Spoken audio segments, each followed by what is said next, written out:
This video will demonstrate mail merge, and I'm going to do an entire mail merge. I'll pause it when I'm typing, and then you can see how a mail merge would go. So the first thing I'd want to do is decide what kind of a document I'm going to make. So when you go to mailings, you're going to click on Start the Mail Merge. And a letter would be for any document you're going to make that would just be on a sheet of paper, not necessarily a letter.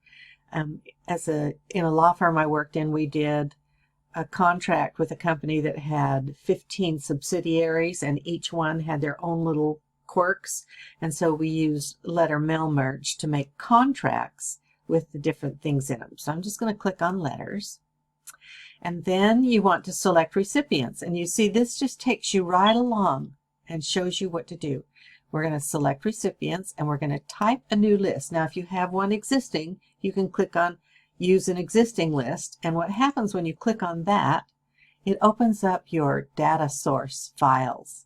So we're not going to do that. We're going to type our own. So click on Select Recipients and type a new list. Now, here you have all of the things that someone might need for a database. But I don't particularly want all of those things. So I'm going to click on Customize Columns. And I don't need title. I'm not going to do that for this document. I don't need a company name. These are going to be personal letters. I don't need a second address line because all of mine have one address. And I don't need the country or region. And I'm not going to give phone numbers or work phone. And I don't need an email address. I'm just going to simplify this. And then I'm going to add one field. And my field that I'm going to add is, let's see, I guess I'll just add gift. That's what you have to add in the assignment. And click OK. Now, if gift isn't where you want it, you can move it up in the list, or you can move it down in the list. And I'm just going to leave it at the end because that keeps all of the address together. And then I'm going to click OK, and you'll see now this top line has changed. So these are my field codes, and this is what I'm filling in. First name, last name, address line 1, city, state, zip code, and gift. And those are what we're going to use for field codes later on when we're doing this. Now I'm going to type 1 while you watch. 1, 2, 3, 4, anywhere. I'll just do Phoenix, Arizona, 85041. And my gift will be a new iPad Pro. Okay, so now I've done one, and I'll click New Entry, and now I'm going to enter my next one. Now I'm going to pause the video while I do my typing. Okay, I've typed in all of my data. First name, last name, address, city, state, zip, and gift. Now I'm going to click OK, and it disappears. Oh, it doesn't quite disappear. First of all, it takes you to My Data Sources, where I showed you before if you were picking one that you needed to use that you've already created. And I'm going to just type this sample data and click on Save. So what that's telling you is that your data source can have a lot of things in it, and then you only use what you want. If I had left all of those other fields in, that would be okay. I just wouldn't use them. But if I had another letter where I needed to have a phone number or an email address, then I could use the same recipient list. If you want to edit your recipient list, that's the next thing you could do. And you would click on the sample data and click on Edit, and that would actually bring your box up again where you could take things out, put things in, change things, and fix errors that you've made. You can also select who's going to receive the letter. Maybe you want to take those two out. I'm going to leave them all in for now and click OK. Now it's disappeared, and it looks like there's nothing there, but it's attached to this document. So the first thing I'm going to do is enter the date. So this is March 12th, 2021. And I'm going to press enter 4 times, and I'm going to put in the address block. See, it's the next thing up here. So I'm going to put in the address box. And this allows you to see what it's going to look like. Oops. This allows you to see what it's going to look like. So the most typical one is this one right here, and that's what I'll have. And then up here, you can go through and see how each one is going to look. The match fields is an advanced feature if you have major database in Excel and you've selected field code names at the top that are different, then you can click on match field and match what you've done with what they expect. You don't need to do that for this assignment. I'm just showing that to you. So now you're going to click OK, and it puts in address block. That's the field code. I want to emphasize that you cannot do this. You cannot just type like that, address block. That is not a field code. That would just be an example of what a field code would look like, but it isn't a field code.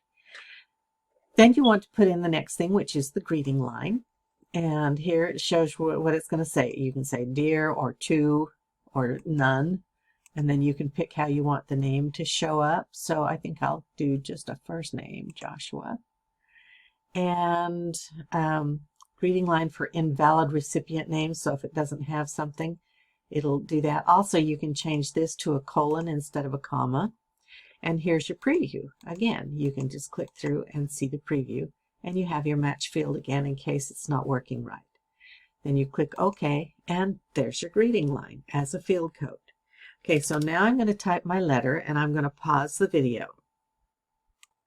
Okay, I've got to this point where I need to put in the next field code. Thank you so much for whatever the gift is that they gave me. So now you're going to go up to Insert Merge Field and select Gift. And you see it puts the field code in there. And then I'll type the rest of my letter. Whoop! I've got the gift twice. And I need to have the word the in there. There we go. Thank you so much for the whatever it is. And the rest of the letter, your signature, and so forth.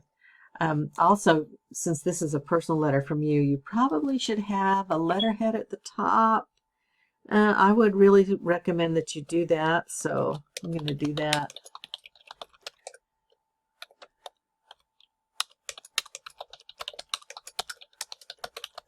Because I just want you to see it the way it should be. And I would not bold this. Okay. Put a little more, excuse me, I've got the hiccups. All right, now I want to show you one other thing. This is a little longer video because mail merge takes a little bit of effort. My field codes are all shaded, and I want to show you how to make yours shaded all the time. You're going to click on File, and then Options, and then Advanced. And then you'll scroll down, scroll down, scroll down until you get here, and it says Field Shading. And you want to say Always. And then OK. And when you do that, these are shaded all the time, and you can always tell if you actually have a field code or if you just type something in. All right, now the next step in the mail merge is ABC Review Results. And so we're going to click on that. Look at that. Now I'm going to click on the arrows and just click through and be sure everything makes sense. Thank you for the iPad Pro. Thank you for the gift card. Thank you for the electronic photo box, the hand-lettered business cards, and the quilt. All of those worked right, so I don't have anything I need to correct. If you did need to correct it, you could take preview results off, fix your document here, and then preview it again and be sure that it's right. And then the final step is finish and merge.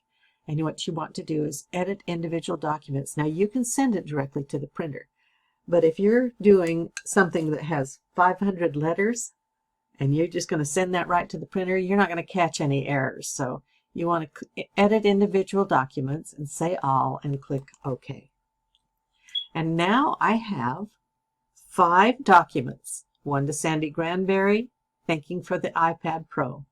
One to Tori Morley, thanking for the $100 gift card. One to Celia Haywood, thanking her for the electronic photo box. One to Amber Acey, thanking me for the hand-lettered business cards, thanking her. I keep saying that back. And one to Camry Dye, thanking him for the quilt. So you have, as I said, I'm going to make it smaller. You can see there's 5 letters there, and each one is individualized to the person who gave me the gift. That is mail merge. There are a lot of things you can do with mail merge, and I'm going to put in tips and tricks on how to do a mail merge with envelopes and how to do a mail merge with labels, because there's just one little trick that you have to do, especially for labels. You have to do one little extra thing. So have fun. Enjoy your mail merge.